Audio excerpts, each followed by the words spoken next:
Joe, Passion Unchained here, helping you unchain your passion and live life on your own terms, building your perfect life.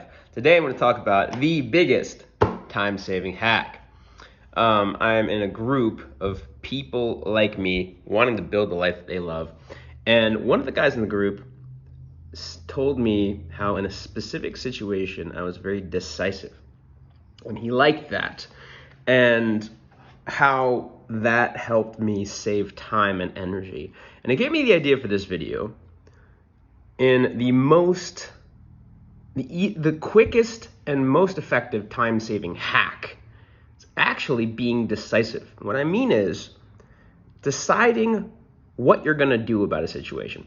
I'm gonna give you a specific situation that happened yesterday and over the weekend.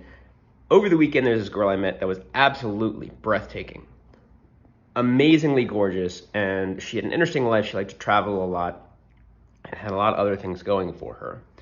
And so I told her that. I told her that I couldn't keep my eyes off her, which was absolutely true. And she was flattered. I asked her out on a date. She was like, sure. Over the next few days, found out that she was extremely busy. I wasn't entirely sure if she was trying to put me off politely or if she was super busy, but I decided to assume she was super busy unless she, of course, made it clear that she didn't like me or didn't want to hang out or didn't want to go on a date, etc. So I said, after having a lot of back and forth where she just wasn't free, but she seemed still interested, I said, well, here's what we'll do. I'm going to go to a cafe that's near your place, and I'm going to do some work on my computer, and if you're free, come down and we'll have a 15-20 minute date. I wanted to get some FaceTime so she could get a little invested. She could learn a little bit more about me. We'd have a lot more chance for a second date, and I could also learn a little bit more about her to see if she was somebody I wanted to keep seeing. So I went yesterday to the cafe, was working on my computer, told her I was there. Lo and behold, she came down. And so I'm like, okay, well, I guess it's clear that she wasn't trying to let me down politely. She was just super busy because she's here. She immediately starts talking about how she's going on a trip for a month because she's trying to get over a relationship. She's not open, and I'm not looking for a relationship right off the bat. I want that to grow over time. I'm definitely looking for something sexual though, physical, etc. And then, over time, those positive experiences build up, and we can call that a relationship if we jive. I'm not really rushing into something long term. I'd like that to evolve naturally. And she was like, well, most of my relationships have started like super quick. My boyfriend said that he loved me, and then blah, blah, blah, blah. Anyway, long story short, we were looking for different things. And she told me that she was trying to let me down politely. From my perspective, what I realized is she is absolutely gorgeous, and she's probably used to very persistent guys being persistent. And from my perspective, it seemed like her words and her actions weren't matching up. She was there, she was warm, she was friendly. She didn't leave when I said what I wanted. It seemed like because guys have been so persistent with her in the past and in her life and so intense with her, she mildly tries to push guys away and kind of goes with the flow, saying I'm not available, until one guy is persistent enough to pick her up.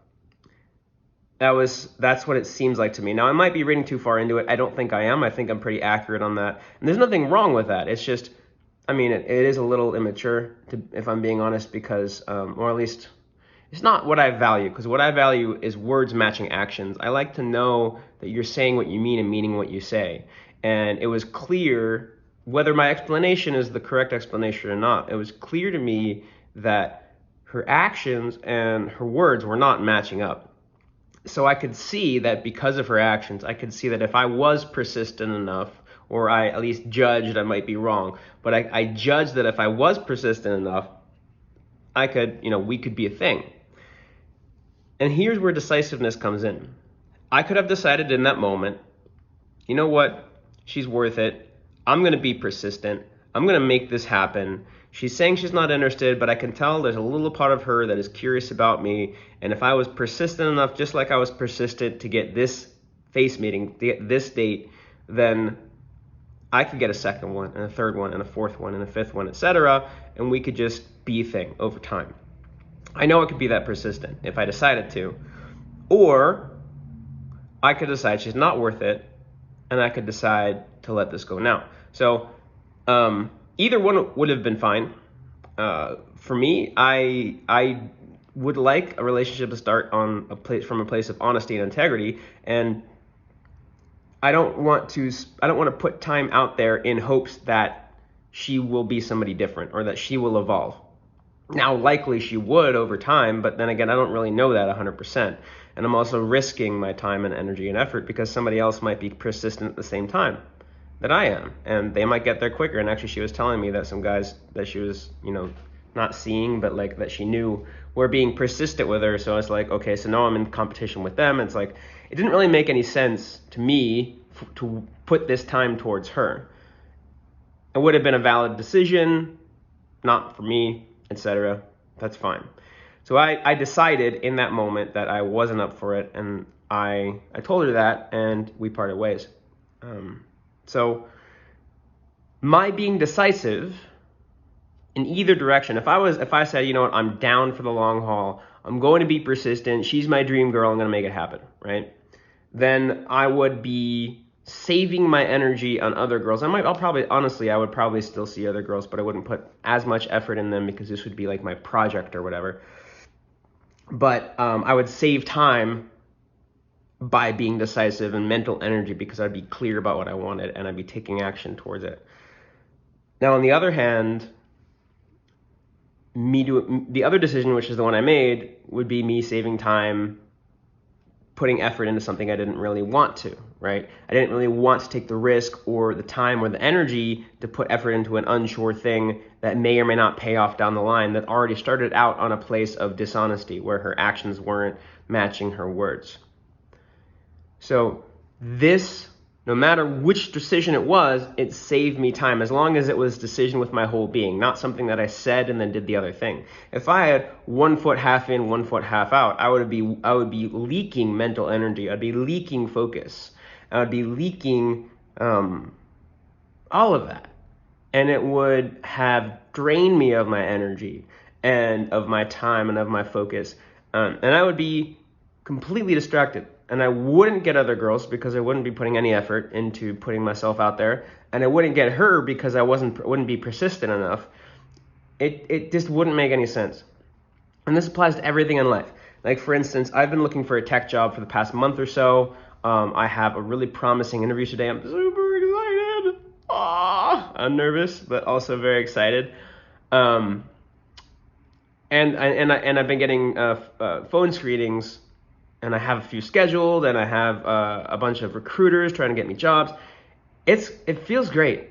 It feels great to have this abundance of opportunity, and that's because I've focused on it. I've put out hundreds of applications per week, or like 100 per week. I've practiced my programming. I've done a lot for myself. I've put myself out there. I've talked to friends. I've talked to people in person. I've gotten opportunities, or at least they're in the pipeline to happen. And that's because I've decided. I was decisive. I was like, the next step in my journey is to get a tech job. So I don't know why that happened. For some reason, I might have accidentally pressed a button or something, but my phone didn't ring or whatever. But the phone just decided to end the recording. But I've been putting myself out there, and I've been decisive, and I'm like, this is going to happen. I'm going to make this happen. And I have been. I've been getting results because I was decisive. It was a time saver because if I was only half into getting a job, I wouldn't be putting out the effort that I am, and I wouldn't be getting this interview today, and I wouldn't be getting the other phone screenings, the other opportunities, because I'd just be going half in. I'd be going half in. That's not good. I really hope that I didn't cover the microphone because my hand has been on the microphone side. But I'm going to go re-listen to this and hopefully not have to re-record it. But this is one of the biggest hacks in life is how do you save your time? How do you be decisive enough to save your time? And it's just decide and follow through. Don't be afraid of being decisive. If you make the wrong decision, you can just go right back on it. That's what my next video will be about, the art of being decisive, but also being open to changing your decision. So wishing you the best. I hope this helps you unchain your passion, live life in your own terms. This is day, I think 700. I think 281 or 282, 283. It's in the 280s, the early 280s. I'm doing a 365-day project plus 52 just because I want it to be even and I wanted to end it on December 31st. I started it early November, 52 days before the end of the year. So I'll just do 52 extra. That'll be 417 total. I'm excited for this. And without further ado, subscribe if you want to, don't if you don't, and goodbye.